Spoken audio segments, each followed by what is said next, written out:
buat hidupku ada dalam setiap langkahku. Rancanganmu selalu pasti kemenangan. Rancanganmu tak pernah gagal.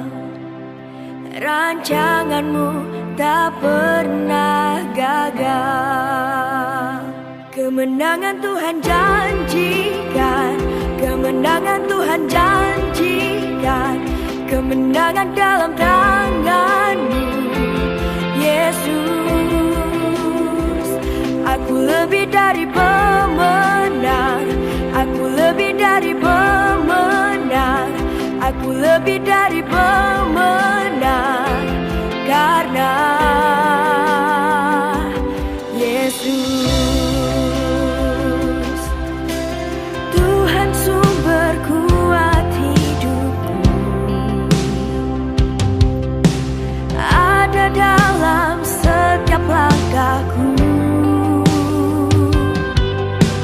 Rancangan-Mu selalu pasti kemenangan. Rancangan-Mu tak pernah gagal. Rancangan-Mu tak pernah gagal.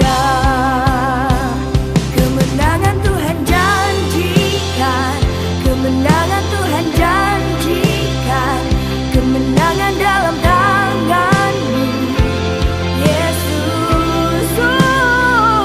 Aku lebih dari pemenang, aku lebih dari pemenang, aku lebih dari pemenang, karena Yesus.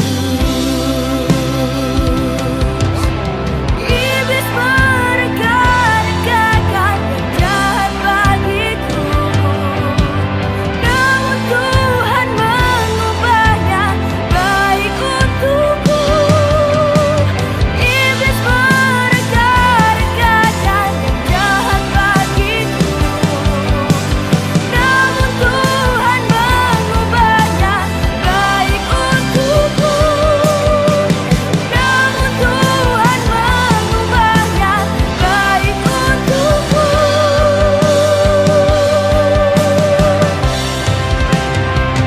Kemenangan Tuhan janjikan, kemenangan Tuhan janjikan, kemenangan dalam tangan-Mu, Yesus.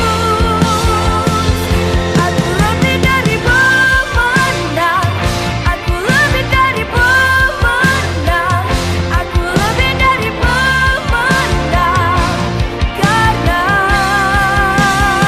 kemenangan Tuhan janjikan,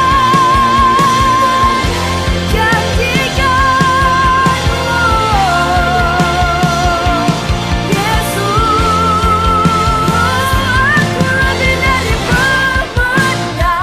Aku lebih dari pemenang, aku lebih dari pemenang, karena Yesus. Semua karena kasih karunia, semua karena kasih-Mu, Yesus.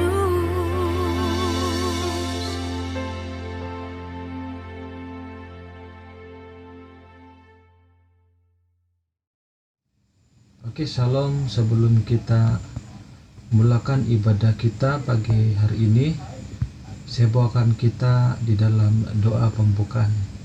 Mari kita berdoa. Tuhan, terima kasih. Sebelum kami memulakan segala sesuatu, kami mau berdoa supaya Engkau memimpin ibadah kami dari mula pertengahan sampai selesai. Tuhan Yesus, pimpin sertai semua yang terlibat di dalam pelayanan pada pagi hari ini, yang memimpin pujian, backup singers, penari rebana, pemain musik, dan khusus juga hamba-Mu Tuhan yang akan menjelaskan maksud firman Tuhan sebagai makanan rohani bagi jemaat Tuhan yang mendengar di rumah secara dalam talian pada pagi hari ini. Bapa di surga, terima kasih. Inilah doa kami dalam nama Tuhan Yesus. Kami sudah berdoa serta mengucapkan syukur. Amin. Siluk pembacaan Iswang Kejadian 49 ayat 1 Gisel ayat 14. Tajuk besar perkataan Yakub yang penghabisan kepada anak-anaknya. Ayat 1. Kemudian Yakub memanggil anak-anaknya dan berkata, "Datanglah berkumpul supaya aku beritahukan kepadamu apa yang akan kamu alami di kemudian hari." Ayat kedua. "Berhimpunlah kamu dan dengarlah, ya anak-anak Yakub, dengarlah kepada Israel ayahmu." Ayat ketiga. "Ruben, engkaulah anak sulungku, kekuatanku dan permulaan kegagahanku. Engkaulah yang terutama dalam keluhuran, yang terutama dalam kesanggupan." Ayat keempat. "Engkau yang membual sebagai air, tidak lagi engkau yang terutama, sebab engkau telah menaiki tempat tidur ayahmu. Waktu itu engkau telah melanggar kesuciannya dan telah menaiki petiduranku." Ayat kelima. "Simeon dan Lewi bersaudara, senjata mereka ialah alat kekerasan." Ayat keenam. "Janganlah kiranya jiwaku turut dalam permufakatan mereka. Janganlah kiranya rohku bersatu dengan perkumpulan mereka. Sebab dalam kemarahannya mereka telah membunuh orang dan dalam keanggeraannya mereka telah memotong urat keting lembu." Ayat ketujuh. "Terkutuklah kemarahan mereka sebab kemarahannya keras. Terkutuklah keberangan mereka sebab barangnya bangis. Aku akan membagi-bagikan mereka di antara anak-anak Yakub dan menyerahkan mereka di antara anak-anak Israel." Ayat ke-8. "Yehuda, engkau akan dipuji oleh saudara-saudaramu, tanganmu akan menekan tengkuk musuhmu, kepadamu akan sujud anak-anak ayahmu." Ayat ke-9. "Yehuda adalah seperti anak singa. Setelah menerkam, engkau naik ke suatu tempat yang tinggi. Hai anakku, ia menyerap dan berbaring seperti singa jantan atau seperti singa betina. Siapakah yang berani membangunkannya?" Ayat ke-10. "Tongkat kerajaan tidak akan beranjak dari Yehuda, ataupun lambang pemerintahan dari antara kakinya, sampai dia datang yang berhak atasnya, maka kepadanya akan takluk bangsa-bangsa." Ayat 11. "Ia akan menempatkan keledainya pada pohon anggur dan anak keledainya pada pohon anggur pilihan. Ia akan mencuci pakaiannya dengan anggur dan bajunya dengan darah buah anggur." Ayat 12. "Matanya akan merah karena anggur dan giginya akan putih karena susu." Ayat 13. "Zebulun akan diam di tepi pantai laut, ia akan menjadi pangkalan kapal, dan batasnya akan bersisi dengan Sidon." Ayat terakhir. "Isakar adalah seperti keledai yang kuat tulangnya, yang menyerap diapit bebannya." Musiko. Shalom Oma Sunung Koswabon, bacawanku Iswang Markus 14 ayat 53 Gisom dan 65. Tajuk besar, Yesus di hadapan Mahkamah Agama. Ayat 53. Kemudian Yesus dibawa menghadap imam besar. Lalu semua imam kepala, tua-tua dan ahli Taurat berkumpul di situ. Dan Petrus mengikuti dia dari jauh sampai ke dalam halaman imam besar, dan di sana ia duduk di antara pengawal-pengawal sambil berdiam dekat api. Imam-imam kepala malah seluruh mahkamah agama mencari kesaksian terhadap Yesus supaya ia dapat dihukum mati, tetapi mereka tidak memperolehnya. Banyak juga orang yang mengucapkan kesaksian palsu terhadap dia, tetapi kesaksian-kesaksian itu tidak sesuai yang satu dengan yang lain. Lalu beberapa orang naik saksi melawan dia dengan tuduhan palsu ini. "Kami sudah mendengar orang ini berkata, 'Aku merubuhkan bait suci buatan tangan manusia ini, dan dalam 3 hari akan kudirikan yang lain, yang bukan buatan tangan manusia.' Dalam hal ini pun, kesaksian mereka tidak sesuai yang satu dengan yang lain. Maka imam besar bangkit berdiri di tengah-tengah sidang dan bertanya kepada Yesus. Katanya, "Tidakkah engkau memberi jawab atas tuduhan-tuduhan saksi-saksi ini terhadap engkau?" Tetapi ia tetap diam dan tidak menjawab apa-apa. Imam besar itu berkata kepadanya sekali lagi.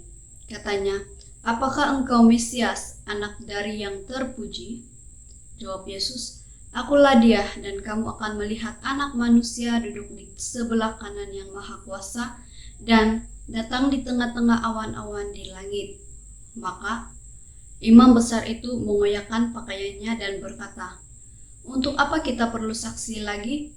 Kamu sudah mendengar hujatnya dengan Allah.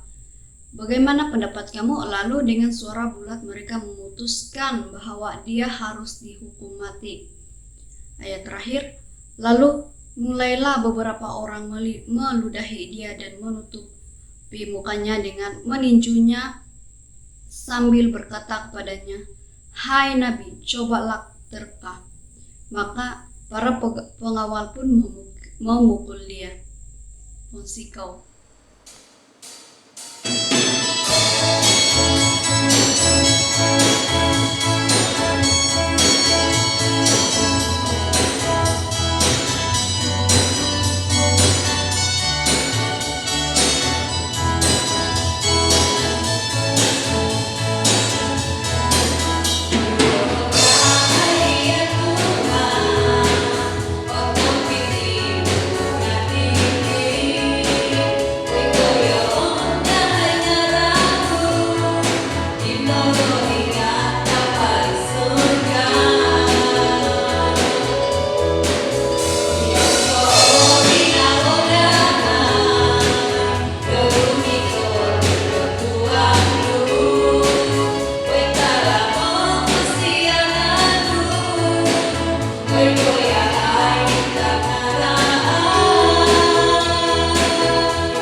Selamat pagi dan salam kasih Yesus Kristus Tuhan kita. Buat jemaat Tuhan, baik dimanapun Anda berada ketika ini, mengikuti ibadah maya kita pada pagi hari ini. Sebelum kita memberikan persembahan dan uang persepuluhan, mari kita datang kepada Tuhan untuk mensyukuri segala pemberiannya di dalam kehidupan kita. Mari kita berdoa. Segala pujian dan syukur kami hanya bagimu Tuhan Yesus Kristus, karena kasih karunia dan kemurahan-Mu yang telah kami terima dan nikmati sehingga saat ini. Kami percaya Tuhan, ini adalah karena berkat Tuhan dalam kehidupan kami. Bapa Surgawi, saat nanti kami hendak memberi uang persembahan berupa mata uang yang kami sudah siapkan. Kudus dan terimalah persembahan kami ini, agar persembahan ini boleh menjadi berkat buat pelayanan-Mu dimanapun uang persembahan ini digunakan. Dan ajarilah kami untuk terus bersyukur dalam segala hal, terutamanya mempersembahkan tubuh dan jiwa kami kepada Tuhan. Berkati terus menerus pekerjaan kami ya Tuhan, berkati kesehatan kami, berkati keharmonian dan kesejahteraan keluarga kami. Biarlah semua yang kami persembahkan ini berkenan di mata-Mu ya Tuhan. Buat jemaat Tuhan yang tidak sempat memberi pada hari ini, kiranya berkat Tuhan akan menyertai mereka juga. Beri mereka kesehatan dan lindungi mereka semua dari segala bahaya, supaya kelak mereka dapat bersekutu dengan Engkau. Inilah doa kami. Kiranya damai, sejahtera dan cinta kasih Tuhan menyertai kami sekalian. Di dalam nama Tuhan kami Yesus Kristus, kami sudah berdoa dan mengucap syukur. Amin.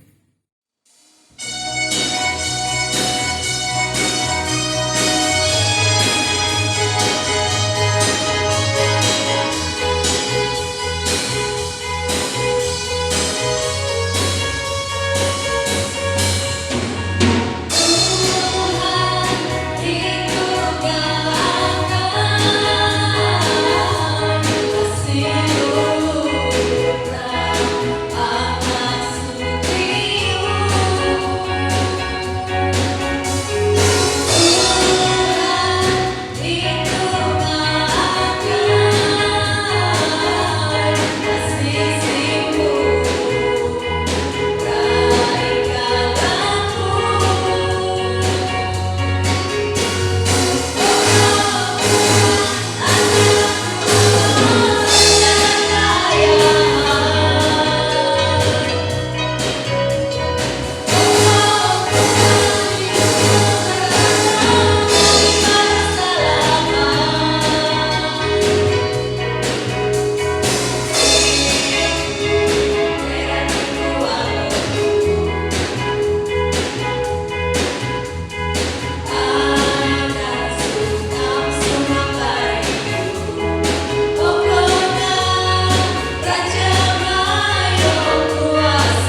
Oke, shalom, selamat pagi.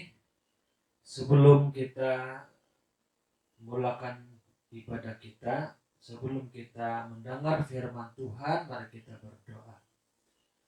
Bapa di surga, sekali lagi kami bersyukur selama 6 hari Tuhan menyertai kami di dalam pekerjaan kami sehari-hari, dan kami yakin percaya pada hari ini adalah hari perhentian di mana kami berehat dari segala pekerjaan kami sepanjang 6 hari. Tuhan memberkati kami. Tuhan, terima kasih kiranya dimanapun kami pada pagi hari ini mendengar akan firman-Mu yang akan hamba-Mu jelaskan kepada jemaat Tuhan yang ada di sidang ini, bahkan yang mendengar dimanapun jemaat Tuhan yang ada, kiranya semuanya dapat berhenti selama beberapa waktu ini, waktu untuk mendengarkan kebenaran firman-Mu Tuhan. Bapa surga, terima kasih, kami ucapkan syukur. Inilah doa kami sudah siap mendengar firman-Mu. Di dalam nama Tuhan Yesus kami berdoa. Amin. Oke, salam jemaat Tuhan yang ada di rumah dan jemaat Tuhan yang ada di tempat kerja, yang mungkin hari ini sedang berehat ataupun sedang santai-santai dimanapun untuk mendengar firman Tuhan.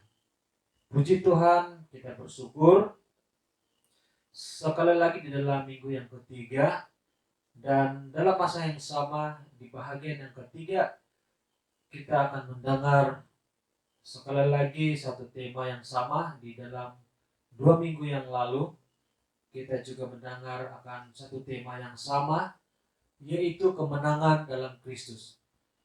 Saudara, kalau kita perhatikan di dalam sesi yang pertama ataupun bahagian yang pertama yang sudah saya sampaikan minggu yang pertama di dalam bulan yang ke-8 ini, adalah di mana di situ saya coba untuk menyampaikan tentang di mana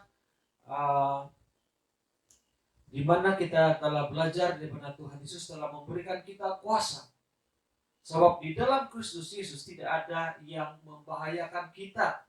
Bahkan kita sudah memiliki nama yang terdaftar di surga. Nah, itu yang pertama di dalam sesi yang pertama pada minggu yang lalu, saudara. Nah, di dalam sesi yang kedua juga saya telah pun menjelaskan satu tujuan dalam firman Tuhan itu adalah supaya kita memahami, supaya kita mengerti bahwa sebuah keputusan yang tidak jelas itu tidak boleh dikatakan sebagai kemenangan. Nah, itulah harus kita pahami, saudara. Saya juga menyentuh tentang beberapa contoh-contoh di mana setiap umat Tuhan bukan berdasarkan status, bukan berdasarkan pengalaman hidup kita sebagai orang percaya. Tidak diukur sejauh mana, selama mana kita percaya Tuhan. Tetapi ada beberapa perkara yang telah saya sampaikan dan coba untuk saya jelaskan. Nah, saudara, di dalam sesi yang ketiga ini juga saya mau sampaikan satu tujuan yang sama.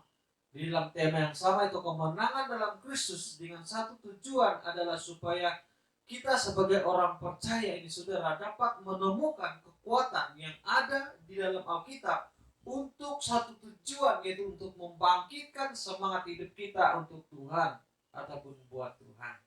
Ini tujuan dalam bahagian yang ketiga pada pagi hari ini. Dan bahagian keempat pada minggu hadapannya yang akan saya sampaikan adalah satu tujuan yang sama dalam tema yang sama, yaitu kemenangan dalam Kristus yang terakhir. Tujuan yang terakhir ini adalah supaya kita dapat mengerti bahwa sukacita surga itu dapat diekspresikan oleh Allah melalui firman-Nya yang ada di antara manusia, yaitu Kristus Yesus sebagai Sang Juru Selamat kita secara pribadi. Nah, saudara, pada pagi hari ini saya ingin sekali lagi menghuraikan beberapa perkara di dalam kemenangan, tentang kemenangan dalam Kristus di bagian yang ketiga. Karena kita sudah belajar dan kita sudah pelajari bahagian pertama, bahagian kedua dalam tema yang sama di minggu-minggu yang lalu. Nah, hari ini, pagi ini kita belajar sekali lagi dengan satu tujuan apa yang ingin saya sampaikan. Saya harap jemaat dapat mendengar sampai selesai apa yang saya ingin sampaikan, supaya kita tidak gagal paham.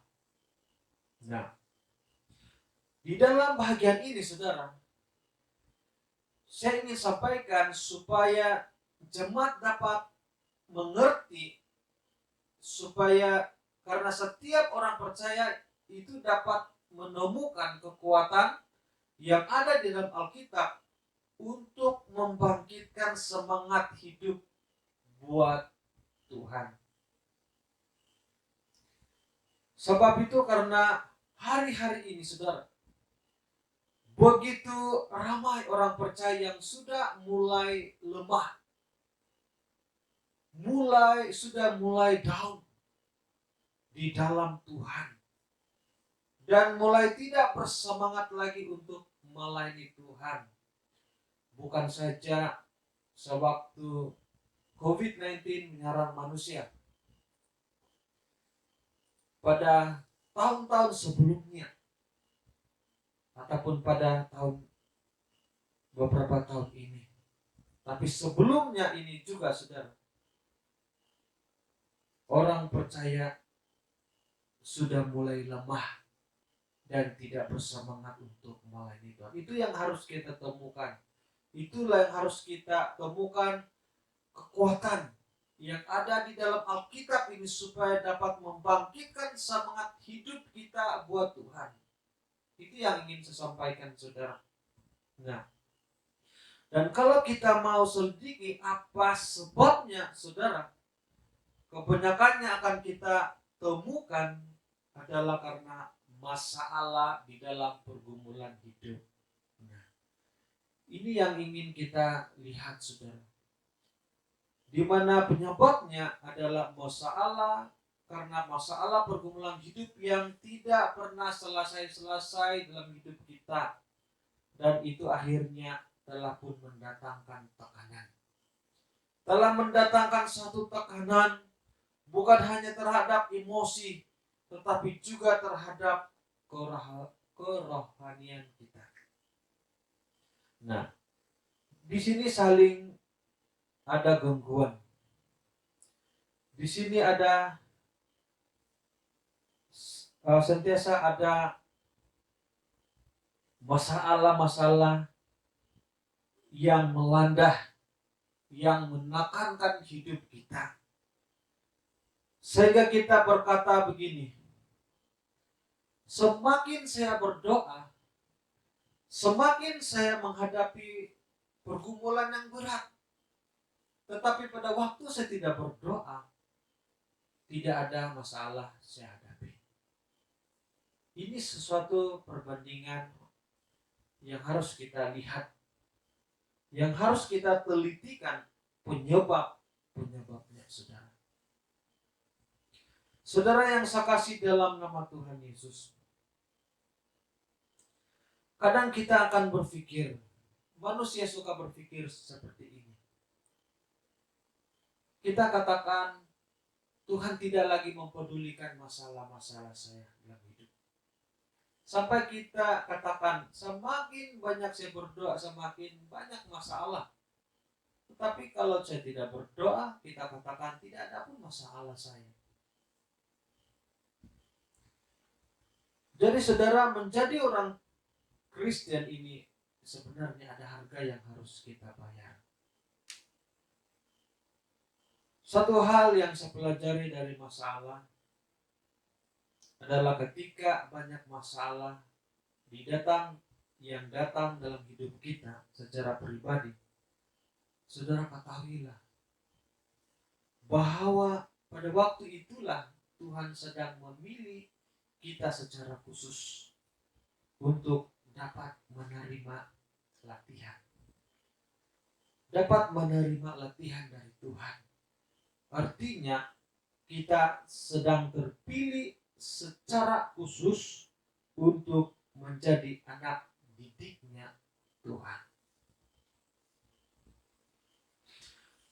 Karena bagi orang percaya pada Tuhan Yesus, masalah akan menjadi satu batu loncatan untuk meningkatkan lebih tinggi dari sebelumnya.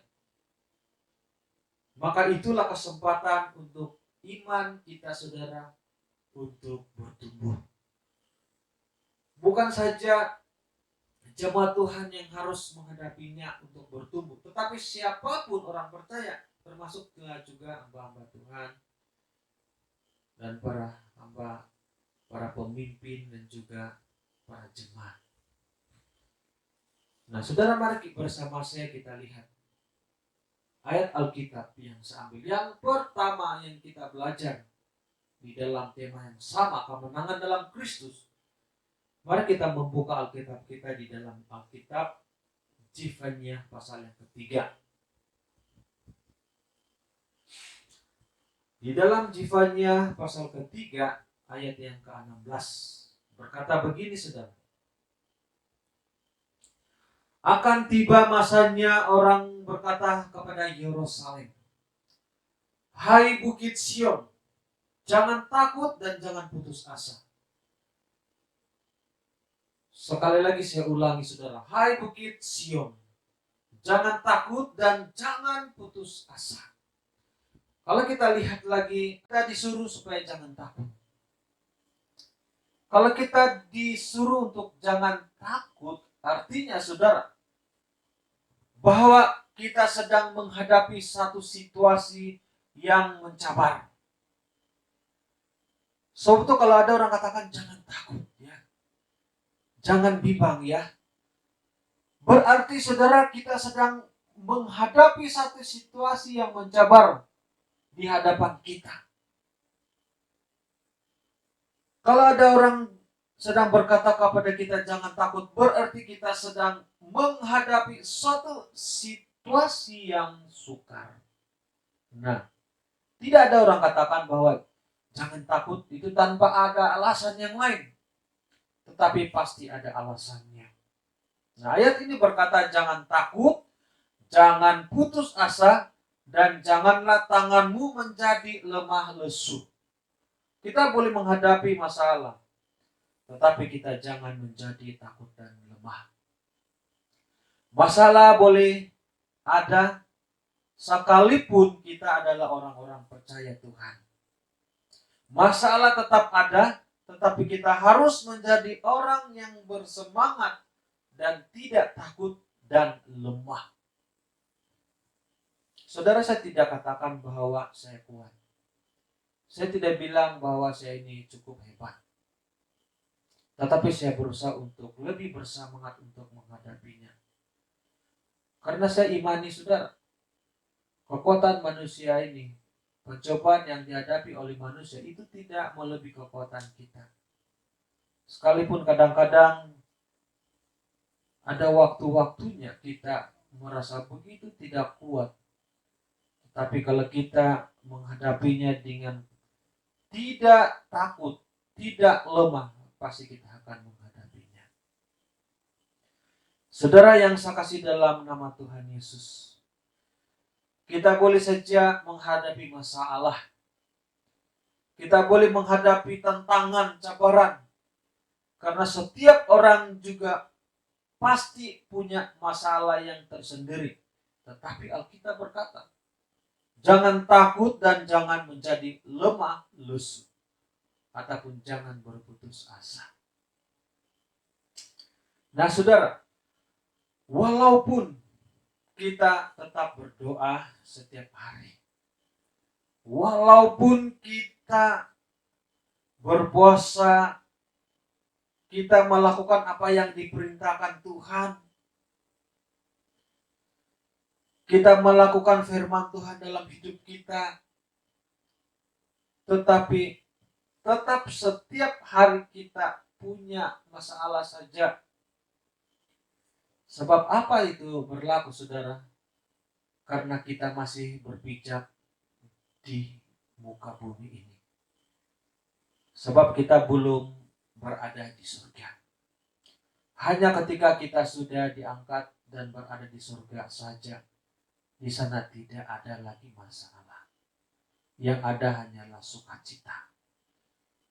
Nah, saudara, sebab itu jangan kita menjadi orang percaya yang manja. Di mana, saudara, kita selalu mau mempraktikkan doa yang seperti ini. Kita berdoa, kita katakan begini, Tuhan, jauhkanlah saya dari segala masalah. Tuhan, jauhkanlah saya dari segala persoalan. Segala masalah, segala persoalan, itu saya tengking dalam nama Yesus. Saudara, itu satu cara kita berdoa yang mana kita suka menengking masalah. Kita suka menengking persoalan. Akhirnya kita menjadi seorang pribadi yang suka menengking apapun untuk menjauhkan itu dari hidup kita. Tetapi Alkitab berkata tidak sama seperti itu. Itu dikatakan sebagai orang percaya atau orang Kristen yang manja. Karena apa, saudara? Dia tidak mau menghadapi situasi yang itu, seperti itu. Dia tidak mau menghadapi masalah. Dia tidak mau menghadapi tantangan persoalan di hidupnya. Dia hanya mau nengking supaya dia bebas dari keadaan itu.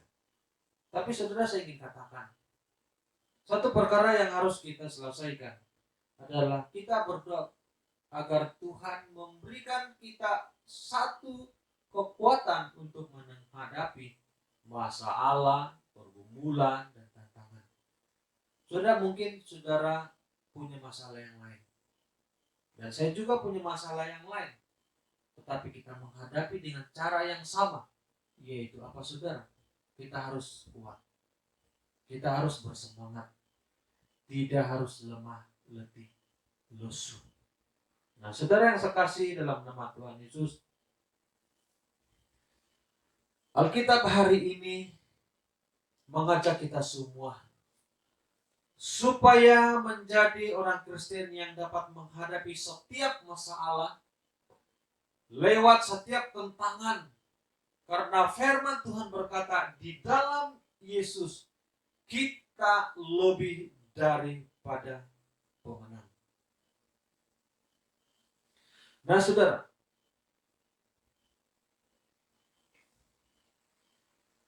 karena firman Tuhan berkata, di dalam Yesus kita lebih dari apa, saudara? Kita lebih dari seorang pemenang. Sebab itu kita mau memahami. Sebab itu kita mau mengerti masalah yang di depan kita itu yang sebesar apa. Tetapi satu hal yang kita pasti bahwa roh yang ada di dalam kita itu lebih besar dari roh yang ada di dunia ini. Karena kita hadapi satu pergumulan. Dan Daud berkata, singa muda boleh merana kelaparan. Tetapi orang yang berharap pada Tuhan tidak pernah kekurangan sesuatu yang baik. Saudara, kuncinya bukan menjadi orang percaya yang hidup tanpa masalah. Tetapi kuncinya adalah bagaimana menjadi orang percaya yang tidak takut dan tidak lemah. Ramai orang yang kalau menghadapi masalah dan tantangan hidup, mereka mulai goyah dan berkata, Tuhan, saya tidak kuat lagi. Tuhan, saya tidak boleh teruskan lagi hidup saya. Sepertinya saya mau mati, Tuhan. Saya tidak kuat lagi. Tetapi beja, saudara. pada waktu dia sakit, dia berdoa bahwa dia memohon kesembuhan. Tuhan, sembuhkan saya sedang sakit. Nah, saudara perhatikan. Itu sesuatu yang tidak harus kita lakukan di hadapan Tuhan. Alkitab berkata kita harus kuat. Tidak boleh menjadi lemah lesu. Tidak boleh merasa berputus asa. Tapi orang percaya, saya yakin, kita saling mendorong di antara satu dengan yang lain. Karena itu firman Tuhan katakan, kalau ada yang lemah, kita akan kuatkan mereka. Dan kalau yang tidak kuat, kita akan berikan mereka kekuatan. Bukan saja jamaat Tuhan yang memberikan kekuatan kepada temannya yang lain, tapi jemaat Tuhan juga boleh memberi kekuatan kepada siapapun, termasuklah saya sebagai hamba Tuhan. Mungkin kalau ada waktu-waktu yang saya tidak kuat, saudara boleh memberikan saya kata dorongan untuk menguatkan saya juga. Demikian juga saya sebagai hamba Tuhan, melihat saudara yang lemah, saya akan memberikan kata-kata yang memberikan saudara semangat dan juga kekuatan. Ini yang pertama, saudara, yang kita belajar dari bagian yang ketiga ini, saudara. Nah, yang kedua, di Zefania pasal 3 ayat 17, yang tadi ayat yang 16, jangan berputus asa, jangan lemah ataupun jangan lesu ataupun berputus asa. Nah, yang kedua ini, Zefania 3 ayat yang ke-17 berkata, Tuhan Allah kamu menyertai kamu. Kamu menang karena kuasa-Nya. Tuhan gembira dan bersukacita karena kamu. Dia memberi kamu hidup baru karena Dia mengasihi kamu. Kamu menyukakan hatinya, maka Dia akan menyanyi. Dengan apa, saudara? Dengan gembira. Nah, di dalam terjemahan bahasa Indonesia mungkin ini lebih jelas. Tuhan Allahmu ada di antaramu sebagai pahlawan yang memberi kemenangan. Ia bergirang karena engkau dengan sukacita. Ia membaharui engkau dalam kasih-Nya. Ia bersorak-sorak karena engkau dengan sorak-sorai. Saudara, Alkitab berkata, firman Tuhan berkata, saudara, Tuhan Allah menyertai kita. Kita menang karena kuasa-Nya. Kita menang karena kuasa-Nya, bukan karena kekuatan dan gagahnya kita. Alkitab berkata Tuhan gembira dan bersukacita karena kita. Inilah kemenangan kita di dalam Kristus Yesus. Karena sukacita yang ada dalam hati kita, sekalipun kita sedang menghadapi masalah, itu adalah sukacita Allah sendiri. Sebab dikatakan bahwa Tuhan bergirang karena engkau dengan sukacita.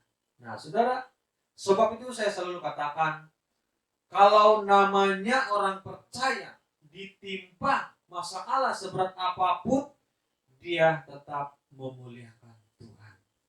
Sebab itu jarang sekali, sebab itu jarang betul, saudara, kita dengar orang percaya yang melakukan perkara-perkara bodoh. Jarang sekali kita dengar dan lihat orang percaya melakukan hal-hal yang tidak baik ataupun perkara yang bodoh saat menghadapi masalah. Karena dia tahu bahwa ada Tuhan di atas segala Tuhan yang akan membela dia. Nah, orang percaya tidak akan melakukan hal-hal yang tidak baik kalau dia menghadapi masalah. Dia ada tekanan pun, saudara, dia tidak akan buat perkara bodoh. Nah, saya pasti saudara paham dan mengerti apa yang saya maksudkan. Tapi kadangkala, saudara, ada orang mengira bahwa Tuhan itu lemah. Kadang-kadang orang percaya mengira bahwa Tuhan itu lemah. Sebab dia menganggap bahwa sikit-sikit Tuhan itu mengampuni manusia yang berbuat salah, berbuat dosa. Sebab itulah manusia memikirkan Tuhan ini sendiri lemah. Dia menganggap bahwa Tuhan sikit-sikit dia memberi pengampunan, sikit-sikit dia memberi kemaafan kepada orang yang bersalah.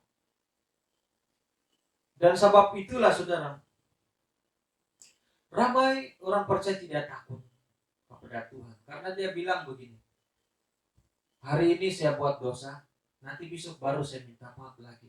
Hari ini saya buat salah, nanti esok boleh juga kita minta ampun. Ada yang cakap juga, mungkin sepanjang tahun ini biarlah buat saja dosa, tapi nanti mau dekat-dekat Krismas baru saya minta ampun lagi. Nah, itu satu tandanya saudara, dia tidak takut akan Tuhan. Alkitab berkata kita harus melakukan kebenaran firman Tuhan sepanjang hidup kita. Itu tandanya kita mentaati dan setia kepada Tuhan.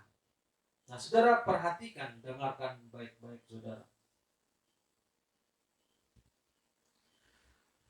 Kita dengar baik-baik hari ini, kita harus tahu bahwa kita tidak melayani Allah yang lemah. Perhatikan, dengar baik-baik saudara. Kita melayani bukan kepada Allah yang lemah. Alkitab berkata Tuhan Allahmu ada di antaramu sebagai pahlawan. Pahlawan artinya bahwa orang yang hanya memiliki dua prinsip hidup, merdeka atau mati. Itu pahlawan saudara.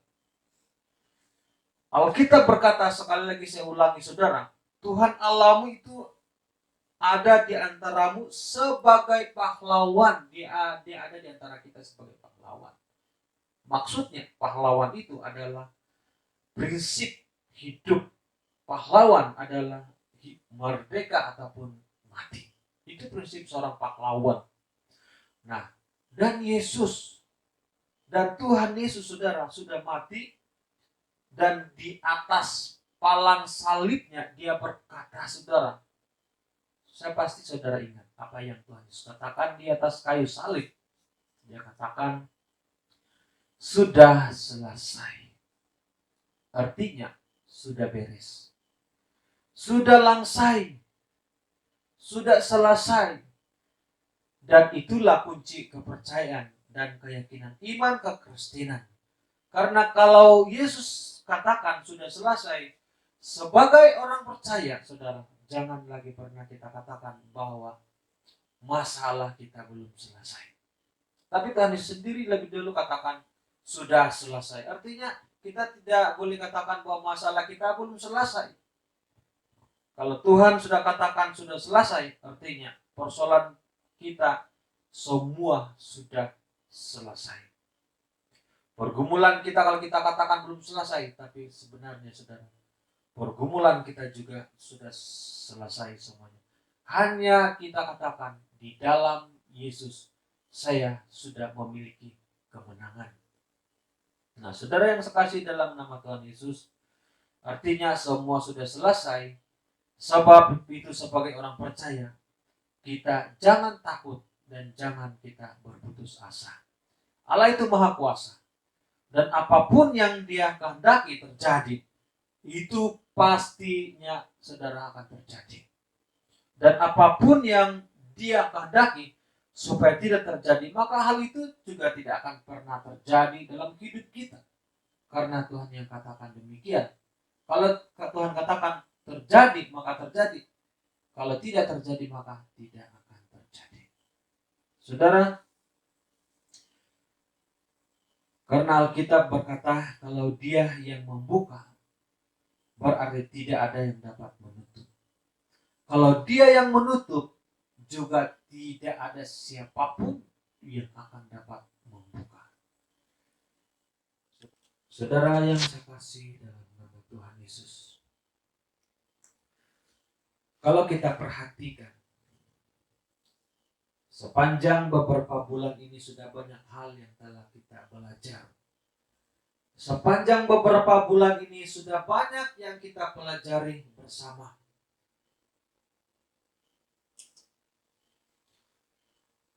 Sepanjang beberapa waktu ini kita sudah memahami banyak perkara yang ada di dalam Alkitab. Maka ada banyak hal yang telah membuatkan iblis tidak begitu senang dengan kita sebagai orang percaya. Salah satu hal yang buat iblis paling senang, paling suka adalah kalau kita takut. Kalau kita selalu mengeluh, kalau kita selalu bersungut-sungut. Karena ketika kita mulai takut, saudara, kita mulai mengeluh dan bersungut-sungut, sukacita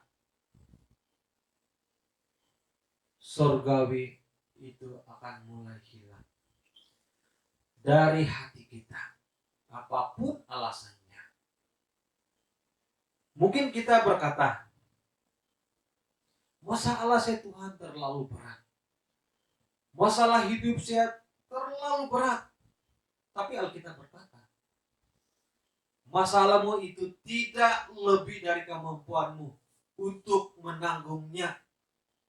Pencobaan-pencobaan yang kamu alami itu adalah pencobaan biasa yang tidak memiliki kekuatanmu sebagai manusia. Nah, saudara, itu sudah jelas, saudara. Jadi persoalannya, saudara, sederhana sekali. Apakah yang belum Tuhan kerjakan buat kita?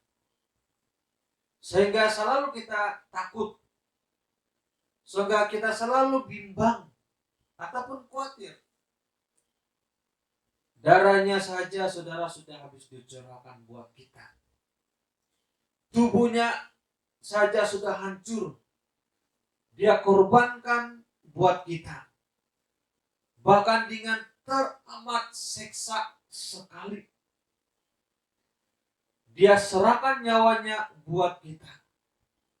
Bahkan nama baiknya juga tercemar buat kita, saudara. Nah, justru hal itu apakah yang masih kurang, saudara? Justru hal itu apakah yang masih kurang yang kita miliki? Sehingga kita masih menuntut setiap hari supaya Tuhan mau melakukan banyak perkara lagi untuk kita. Bukan saja untuk diri kita sendiri, tapi untuk keluarga kita minta. Sehingga kita katakan, Tuhan belum cukup. Saya mau lagi mujizat dari Tuhan. Apabila Tuhan tidak melakukannya, kita mulai bersungut. Kita mulai mengeluh. Bahkan kita mulai marah kepada Tuhan. Karena Tuhan yang kita tuntut kepada Tuhan, kita tidak dapat. Saudara, bolehkah begitu? Kita mulai belajar penuhkan hati kita dengan rasa syukur. Kita mulai belajar untuk memenuhi hati kita dengan bersukacita. Dan Alkitab berkata, maka Tuhan bergembira dan bersukacita. Karena apa, saudara? Karena kamu belajar. Sebab itulah, mulai hari ini kita harus bersyukur. Karena Alkitab berkata, hati yang gembira adalah obat yang wajar. Artinya, saudara, rasa syukur akan membuat kita lebih enak ataupun lebih selesa, lebih sehat. Karena bersyukur adalah satu persembahan korban yang menyenangkan bagi Tuhan. Berarti bersyukur membuatkan kita lebih dekat dengan Tuhan. Saudara yang saya kasih dalam nama Tuhan Yesus, kalau kita menghadapi masalah sekalipun, tetaplah bersukacita. Karena kita tahu, saudara, bahwa Tuhan tidak pernah mengecewakan kita. Karena kita tahu, saudara, bahwa Tuhan tidak pernah mengecewakan hati kita. karena kita juga tahu bahwa pencobaan kita tidak melebihi kemampuan kita, karena kita juga tahu saudara bahwa di sebalik pencobaan yang kita alami adalah ada rencana Tuhan di balik semuanya itu bagi setiap orang yang percaya kepada Dia. Nah, dalam Nabi Jivenya katakan di dalam terjemahan bahasa Indonesia, Ia memperbaharui engkau dalam kasih-Nya. Ia bersorak-sorai, bersorak-sorak karena engkau dengan sorak-sorai. Saudara dapat bayangkan kan? Saudara dapat bayangkan Tuhan saja sampai bersorak-sorai. Kalau kita juga bersorak-sorai ataupun bersukacita. Sebab itu saya percaya bahwa sukacita kita itu adalah kebanggaan bagi Tuhan. Mungkin ada yang bertanya, apa artinya? Sederhana sekali saya katakan. Tuhan paling senang kalau kita bersukacita di dalam segala hal. Saya ulangi, Tuhan sangat senang kalau kita bersukacita. Sebagai orang percaya, kita selalu bersukacita dalam segala hal, segala perkara. Artinya Tuhan gembira melihat orang yang tahu bersyukur. Artinya Tuhan bersorak-sorai ketika umatnya bersukacita di dalam Dia ataupun di dalam Tuhan. Sebab itu selalu dalam surat-surat Paulus berkata, bersukacitalah senantiasa di dalam Tuhan.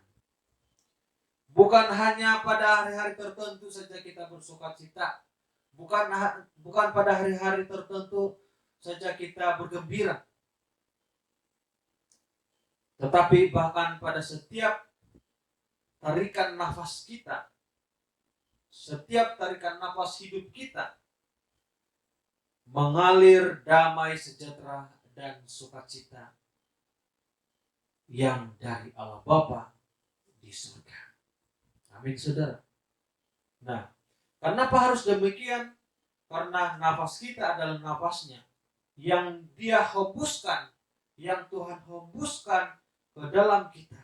Sebab itu kita harus selalu bersukacita di dalam Tuhan. Itu yang kedua, saudara.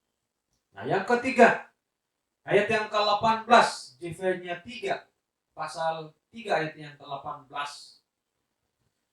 Seperti orang yang sedang berpesta, Tuhan berfirman, Aku tidak lagi membiarkan kamu ditimpa bencana. Aku tidak lagi membiarkan kamu dihina.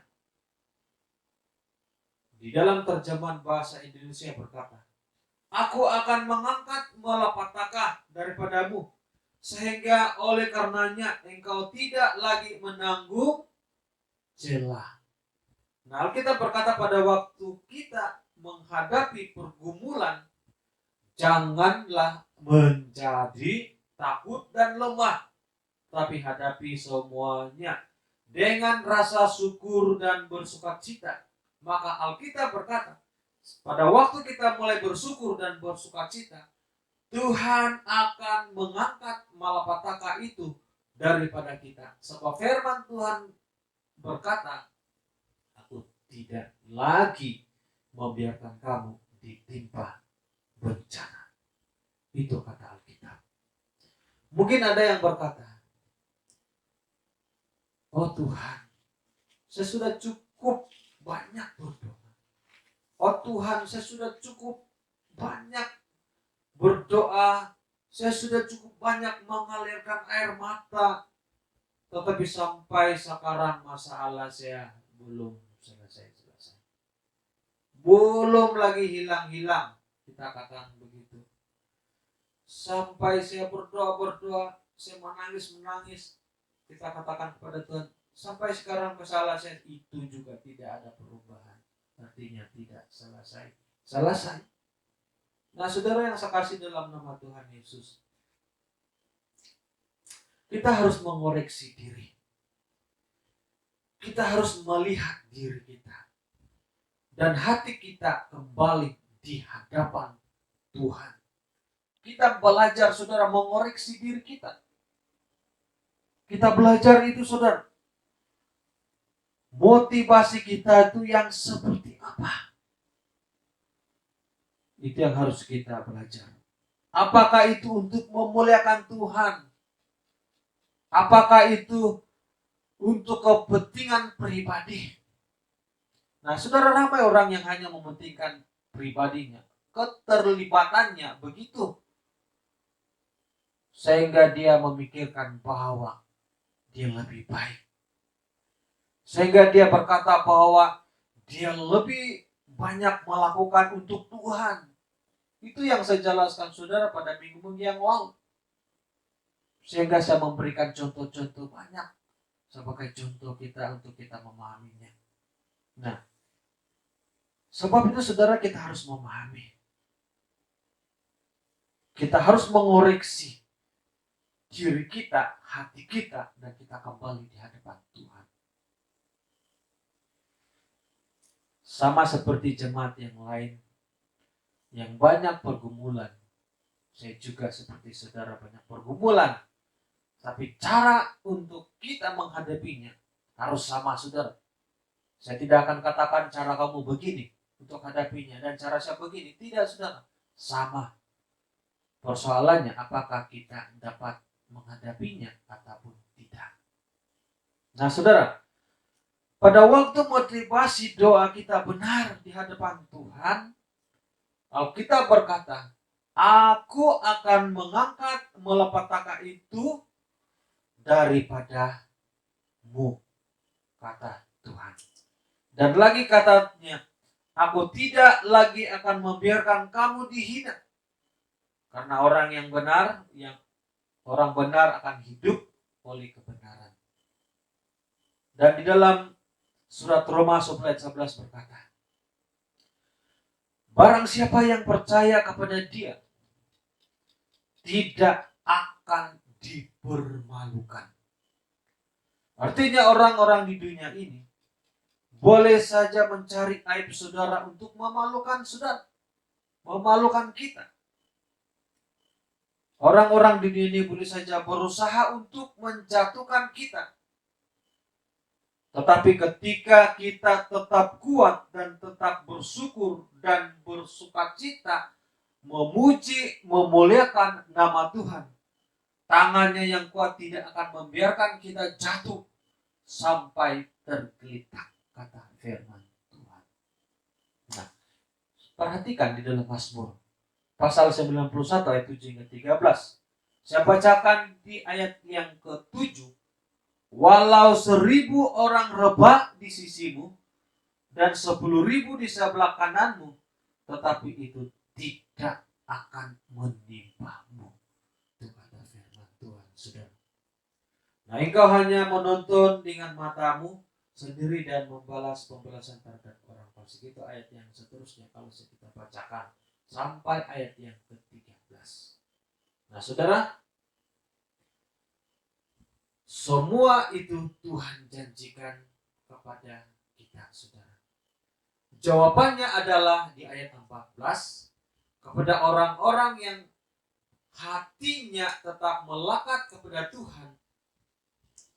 Biar 1.000 orang rebah di sisinya karena pergumulan yang berat, dan 10.000 rebah di sebelah kanannya karena masalah.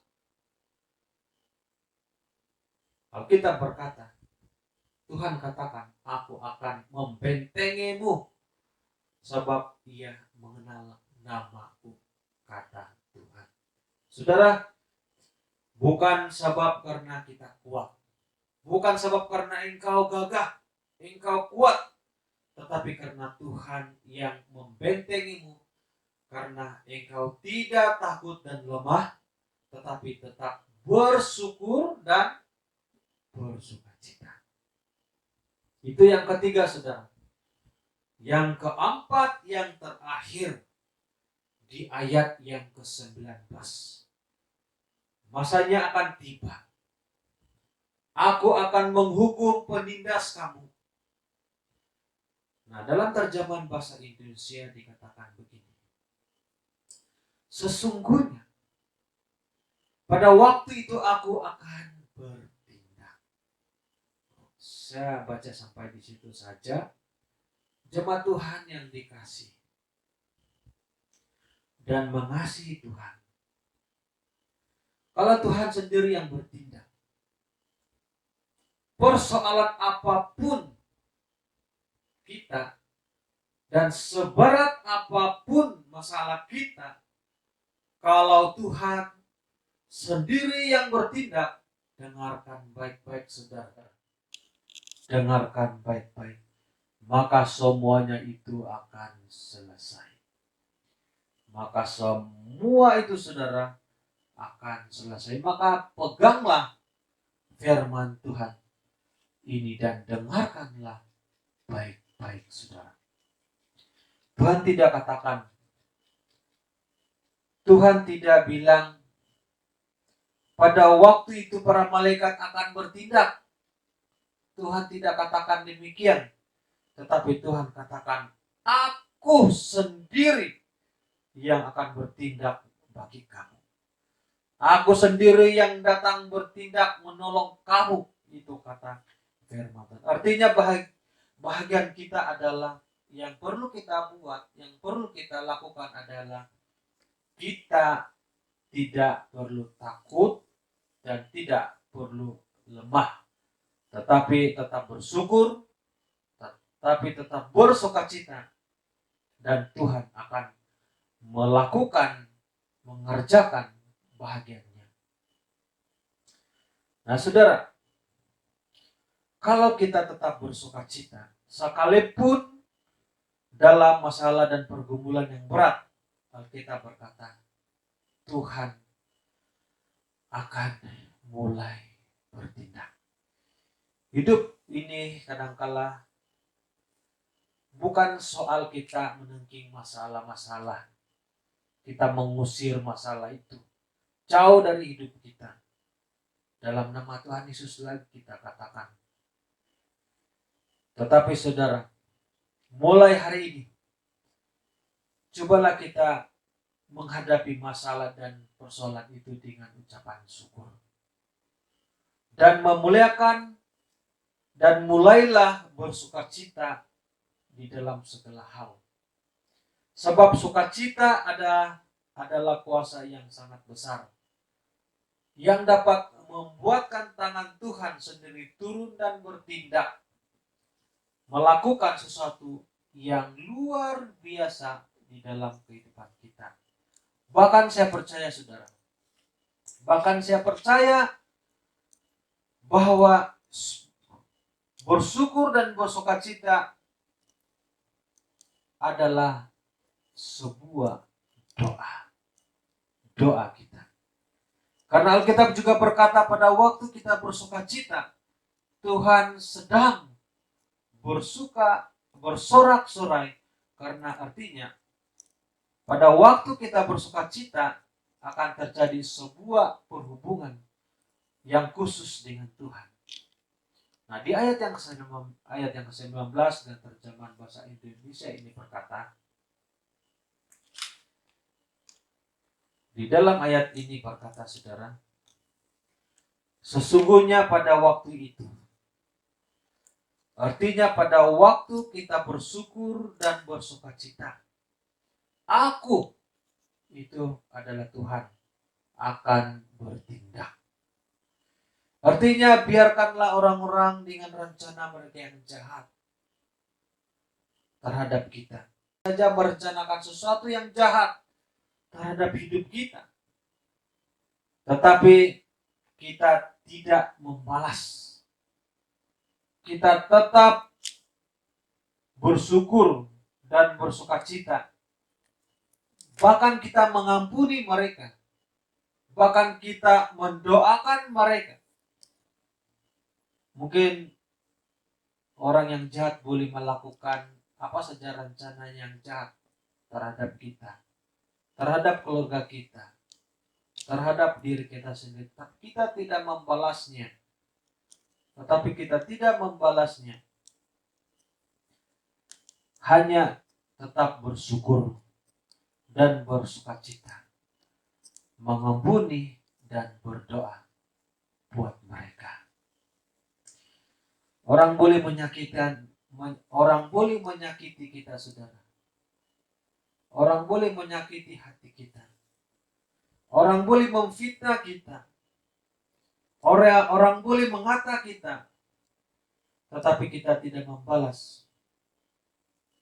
Saudara, kita tidak menjadi takut.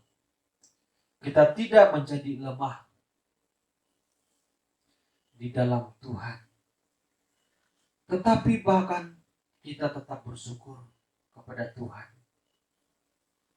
Dan bersukacita dengan terus memuji, memuliakan nama Tuhan. Alkitab berkata, kalau kamu tetap bersyukur dan bersukacita, apa Tuhan katakan? Aku akan bertindak bagi pihak kamu. Jadi, mana yang baik, saudara? Kita bertindak, membalas kejahatan dengan kejahatan, ataupun kita membiarkan Tuhan yang membalasnya untuk kita. Mazmur 91 ayat 8, Engkau hanya menuntunnya dengan matamu sendiri dan melihat pembalasan terhadap orang-orang fasik. Mana yang lebih baik? Kata firman Tuhan. Kalau kita sendiri yang bertindak, mungkin kita akan sakit hati. Kalau kita sendiri yang bertindak, saudara, mungkin kita akan sakit hati. Kita tidak akan puas membuat kejahatan. Mungkin kita akan menyimpan dendam. Sampai selamanya kita akan menyimpan dendam. Karena orang yang berbuat jahat, orang yang berbuat jahat sama dengan kita, dia tetap sehat. Orang yang membuat jahat itu dia masih tetap sehat. Tapi kita, masalahnya di situ, kita yang pada mulanya tidak ada kesalahan, pula yang akan mati disebabkan kesalahan yang kita buat. Karena apa, saudara? Kita selalu memikirkan untuk membalas. Kita selalu memikirkan, kita fokuskan untuk membalas kejahatan. Siang malam kita memikirkan untuk membalas dengan berbagai cara. Tapi Alkitab berkata, kalau Tuhan yang bertindak, kita hanya tinggal duduk diam saja. Apa yang tidak pernah kita pikirkan, itu yang akan Tuhan sediakan buat kita. Orang yang takut akan Dia. Jadi saudara, mulai kita buat pilihan sekarang. Kita boleh buat pilihan yang macam mana. Kalau kita bertindak, kita mau bertindak ataupun kita mau Tuhan yang melakukannya untuk kita. Kalau kita pilih Tuhan yang bertindak, berarti mulailah kita berhenti untuk memikirkan cara-caranya untuk kita membalas kejahatan itu. Lupakanlah yang lalu. Orang bilang seperti itu. Tapi sebaliknya, saudara, kita mulai belajar untuk bersyukur, bersukacita senantiasa. Sekalipun kita dianiaya dengan orang lain, sekalipun kita ditindas, sekalipun kita dihina, dipermalukan orang, tetapi prinsip kita, jangan membalas, jangan mengutuk, jangan mengutuk terus-menerus di dalam hati, tetapi mulailah mengampuni dan mulailah kita untuk mendoakan dia. Bahkan jangan kita coba untuk menyerang. Manusia ini saat ini, saudara, suka menyerang bukan dengan kata-kata, saudara. Banyak caranya manusia membalas kejahatan. hanya dengan menulis kata-kata pendek di statusnya pun sudah menandakan hatinya untuk membalas kejahatan. Caranya untuk meluahkannya itu di situ, saudara. Caranya untuk memuaskan hatinya hanya di status. Perhatikan, saudara. Ramai orang melakukan dosa hanya di sudut itu juga. Sebab itu saya katakan harus kita belajar mengoreksi. Kadang-kadang doa kita tidak dijawab. Doa kita tidak diperhatikan. Kita berpuasa sebegitu banyaknya, lamanya kita berdoa. Tetapi ada sisi lain kita tidak dapat lihat.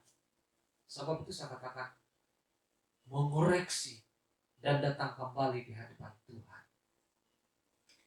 Hidup orang Kristen sebenarnya tidak sesulit yang kita bayangkan. Sekalipun tuntutan menjadi orang Kristen itu sangat tinggi, tetapi itu tidak berarti itu sangat berat untuk kita kerjakan semuanya. Dengan satu cara, dengan bersyukur dan bersukacita. Sebenarnya kita sedang khawatir akan kebodohan kita sendiri. Kita bimbang akan hal-hal yang sederhana saja. Sebab Tuhan memberikan kepada kita, setiap kita sebagai orang percaya, roh yang membangkit semangat dan kekuatan. Tuhan sendiri berkata, roh yang ada pada kamu itu lebih kuat, lebih besar daripada roh yang ada di dunia. Saudara yang saya kasih dalam nama Tuhan Yesus, akhir sekali saya ingin katakan, dengarkanlah baik-baik saudara. Akhir sekali saya katakan, saudara, dengarkanlah baik-baik maksud firman Tuhan ini. Jangan jadi orang percaya yang lemah, yang hanya menyerah kelak, yang hanya menyerah kalah dalam setiap pertempuran iman. Tetapi marilah saudara, saya mengajak kita saudara, marilah kita mulai belajar untuk bersyukur dan bersukacita.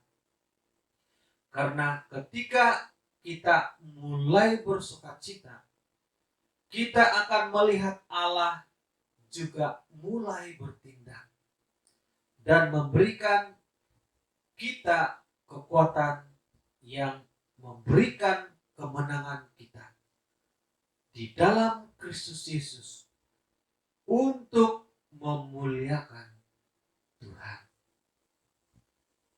Inilah kebenaran firman Tuhan yang dapat saya kongsikan untuk kita pada pagi hari ini di bahagian yang ketiga. Mari kita tunduk kepala, kita berdoa, mensyukuri firman Tuhan yang sudah kita belajar bersama pada pagi hari ini. Mari kita berdoa. Ya Tuhan, Bapa di surga, dalam nama Tuhan Yesus,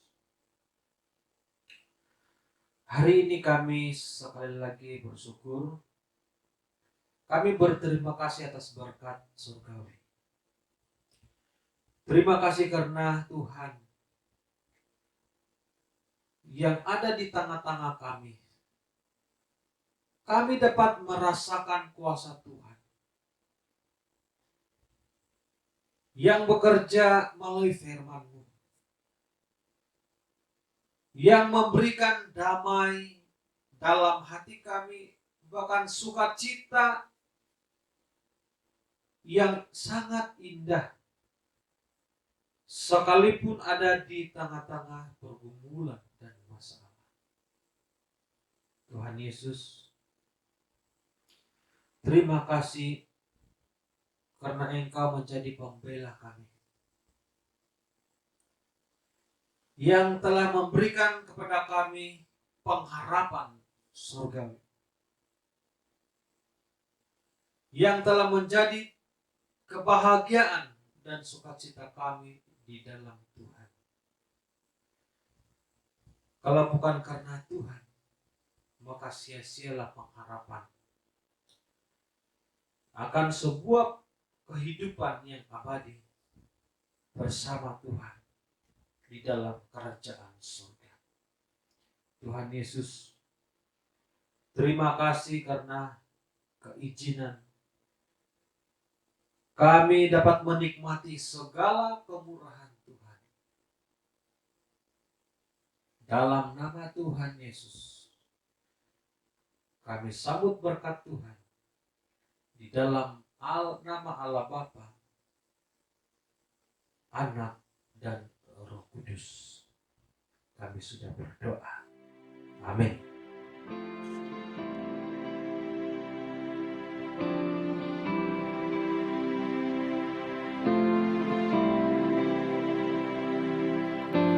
Tuhan sumber kuat hidupku, ada dalam setiap langkahku. Rancanganmu selalu pasti kemenangan, rancanganmu tak pernah gagal, rancanganmu tak pernah gagal. Kemenangan Tuhan janjikan, kemenangan Tuhan janjikan, kemenangan dalam tangan-Mu, Yesus. Aku lebih dari pemenang, aku lebih dari pemenang, aku lebih dari pemenang, karena Yesus. Tuhan sumber kuat hidupku, ada dalam setiap langkahku. Rancangan-Mu selalu pasti kemenangan, rancangan-Mu tak pernah gagal, rancangan-Mu tak pernah gagal. Kemenangan Tuhan janjikan, kemenangan Tuhan janjikan, kemenangan dalam tangan-Mu, Yesus.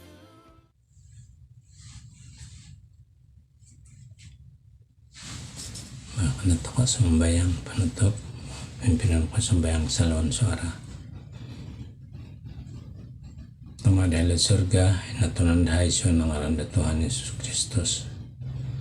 San pakawago pa yung sawat dahay karehan kung sa kanin di Ama sa pagdugumping pimpinan no dahay siyang nat ibadah dahay terabay na. Kiranya liwat at pujian, penyembahan, nakingayang rano isuang dat ginawa ko kapasiyan hay pentitikit ama ya no terutama isuang kapasiyan hay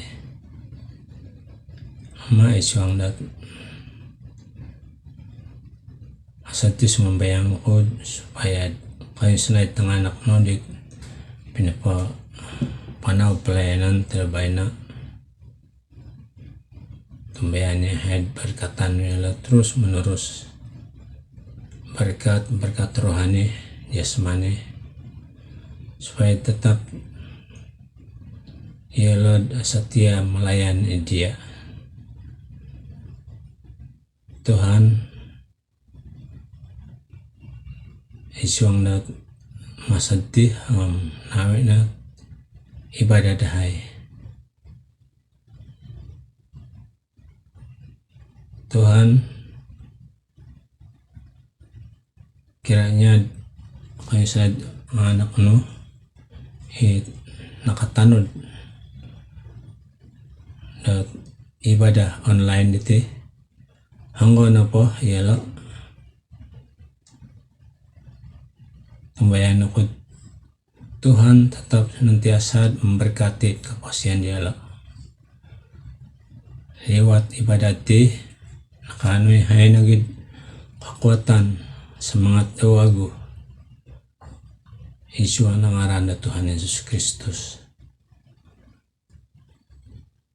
Sa lapas diti nunapot activity kegiatan tanganak-tanganak